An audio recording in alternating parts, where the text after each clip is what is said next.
تعلیم کے ذریعے رسول اللہ صلی اللہ علیہ وسلم نے اپنے کام کا آغاز کیا۔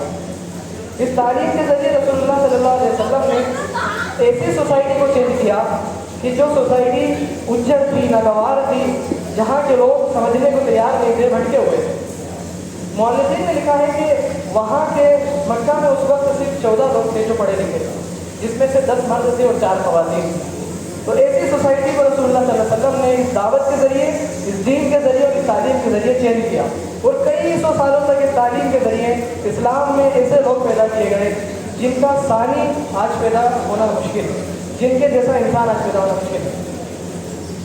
یہ تعلیم کا اصل مقصد رسول اللہ صلی اللہ علیہ وسلم نے سمجھایا۔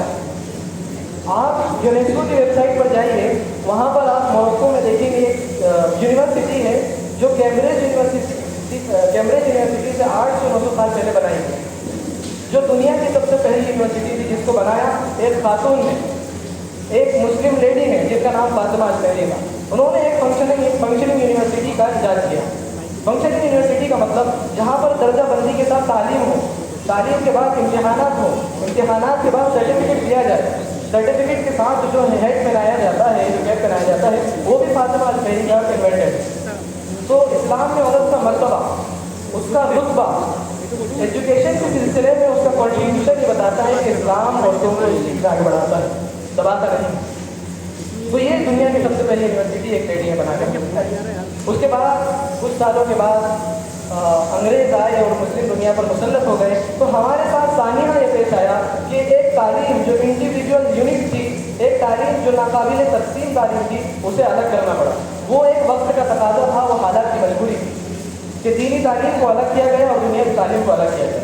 یہ اس وقت کی مجبوری تھی، لیکن آج student Islamic organisation of India یہ چاہتی ہے کہ ہمارے نوجوان، ہمارے اسٹوڈنٹ اس طرح کے ہوں کہ ان کو دینی علوم میں بھی بہت گہرا علم ہو، دنیا کے علوم میں تو اسلام کا ڈنکا بجائے۔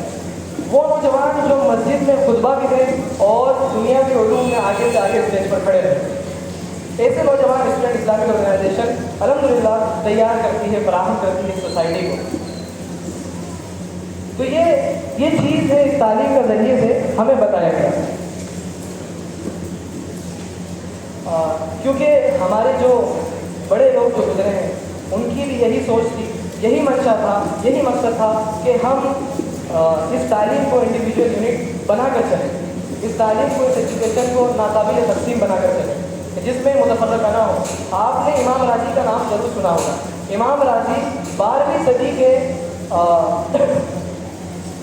ایک پولیمیتھ تھے۔ پولیمیتھ کہتے ہیں اس شخص کو جو مطلب پولیمیتھ اس شخص کو کہیں گے جو سائنس میں بھی علم رکھتا ہو، جس کا ہسٹری میں بھی بہت علم رکھتا ہو، جو تھیولوجی میں بھی ماہر ہو، جو فقہ بھی پڑھتا پڑھاتا سمجھتا سمجھاتا ہو، جو کاسمولوجی کو بھی جانتا ہو، جو ایسٹرونومی میں اس وقت یہ تھا کہ ہم جتنے پلانٹس آج دیکھتے ہیں، جتنے آسمان دیکھتے ہیں، اس وقت یہ سمجھا جاتا تھا کہ بس یہی یونیورس ہے، لیکن یونیورس سے بڑھ کر ملٹی ورس کا آئیڈیا امام راضی نے سماج کو دیا، اس سوسائٹی کو دیا، اس دنیا کو دیا۔ وہ کانسیپٹ امام راضی کا تھا۔ امام راضی ایسی پرسنالٹی، ایسی شخصیت ہے جنہوں نے 32 جلدوں پر مشتمل ایک تفسیر لکھی، جس کو تفسیر کبیر کے نام سے آج جانا جاتا ہے۔ تو کہنے کا مطلب یہ ہے کہ ہماری جو تعلیم ہے وہ کبھی متفرق نہیں تھی، ورنہ متفرق ہے۔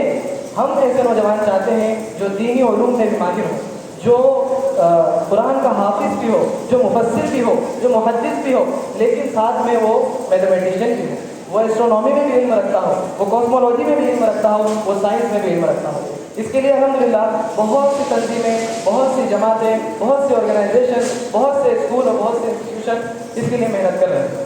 الحمدللہ اس میں سے ایک آرگنائزیشن اسٹوڈنٹ اسلامک آرگنائزیشن ہے، جو چاہتی ہے کہ اس بدلتے ہوئے سماج کو تبدیل کر دے، یہ برائی کی طرف بڑھتے ہوئے سماج کو بدل کر وہ صحیح رخ پر لے کر آئے الہی ہدایت کے مطابق۔ میں اسٹوڈنٹ اسلامک آرگنائزیشن کا آپ کو مشن بتاتا ہوں کیا ہے کہ الہی ہدایت کے مطابق، رسول اللہ صلی اللہ علیہ وسلم کے بتائے ہوئے طریقے کے مطابق، جو طریقہ اللہ تعالیٰ نے ہمیں دیا ہے اس طریقے کے مطابق نوجوانوں کو اور اسٹوڈنٹس کو اس سماج کی تشکیل نو کے لیے، اس سماج کو چینج کرنے کے لیے تیار کرنا۔ یہ سماج کس طرح برائی کی طرف چلا جا رہا ہے، یہ سماج کس طرح بھلائی سے دور ہوتا چلا جا رہا ہے۔ میں ایک چھوٹی سی مثال دوں گا، آپ کے سامنے لاکھوں مثال اس کنٹری کے اندر ہیں، لیکن ایک چھوٹی سی مثال دوں گا اور مجھے لگتا ہے آپ لوگوں کو پتہ بھی ہوگا۔ بنگلور کی ایک خبر ہے کہ وہاں پر ایک پیرنٹس نے اپنے 8 مہینے کے بچے کو بیچ دیا آئی فون خریدنے کے لیے. BBC کی نیوز ہے. کتنی خطرناک بات ہے یہ ہماری سوسائٹی کس طرف جا رہی ہے. یہ کتنی خطرناک یہ خبر ہے ہمارے لیے, ہمارے سماج کے لیے, اور ہمارے مسلمان ہوتے ہوئے یہ خبر سننا تو ناقابل برداشت ہے. تو یہ بدلتا ہوا سماج, اس کو چینج کرنے کے لیے, اس کو صحیح راستے پر لانے کے لیے جو طریقہ رسول اللہ صلی اللہ علیہ وسلم نے بتایا, جو چیز رسول اللہ صلی اللہ علیہ وسلم نے بنا کر بتائی, جس طرح وہ آپ صحیح رخ پر لائے, اس سماج کو جہاں آپ نے انصاف کو برپا کیا, بڑوں کو چھوٹوں پر ظلم کو ختم کیا, ایسی سوسائٹی آپ نے بنا کر دکھائی. وہی سوسائٹی بنانے کا عزم, حوصلہ اسٹوڈنٹ اسلامک آرگنائزیشن رکھتی ہے, اور الحمدللہ ایجوکیشن میں اپنا کام کرتی ہے. میں اپنی بات ختم کر چکا.